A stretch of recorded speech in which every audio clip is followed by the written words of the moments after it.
Production. Lời từ khẩy nữa rồi, lại viết nhạc bơ quơ, lại muốn ngủ một giấc thật sâu để gặp em trong cơn mơ.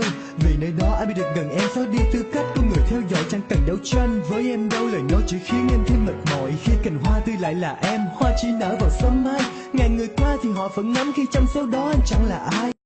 Gió cuồng gấu xưa nơi mòn cầu mơ inu cầu sầu lo ha ya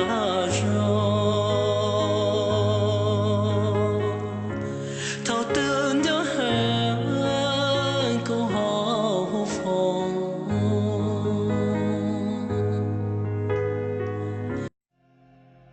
núi non yuan dài cao muốn nhau trao ý khao của mùa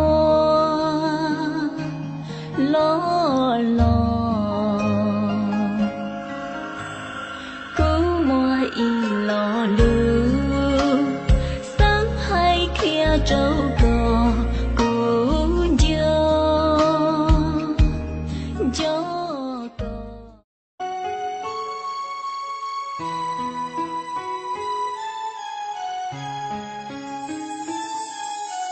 Playboy Production. Lời từ khẩy nữa rồi, lại viết nhạc bơ quơ, lại muốn ngủ một giấc thật sâu để gặp em trong cơn mơ. Vì nơi đó ai biết được gần em, xóa đi tư cách của người theo dõi, chẳng cần đấu tranh với em đâu. Lời nói chỉ khiến em thêm mệt mỏi khi cành hoa tươi lại là em. Hoa chỉ nở vào sớm mai, ngàn người qua thì họ vẫn ngắm, khi trong số đó anh chẳng là ai.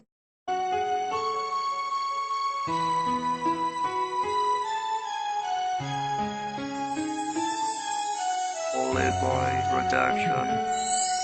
Lời từ khẩy nữa rồi, lại viết nhạc bơ quơ, lại muốn ngủ một giấc thật sâu để gặp em trong cơn mơ. Vì nơi đó ai biết được gần em, xóa đi tư cách của người theo dõi, chẳng cần đấu tranh với em đâu. Lời nói chỉ khiến em thêm mệt mỏi khi cành hoa tươi lại là em. Hoa chỉ nở vào sớm mai, ngàn người qua thì họ vẫn ngắm, khi trong số đó anh chẳng là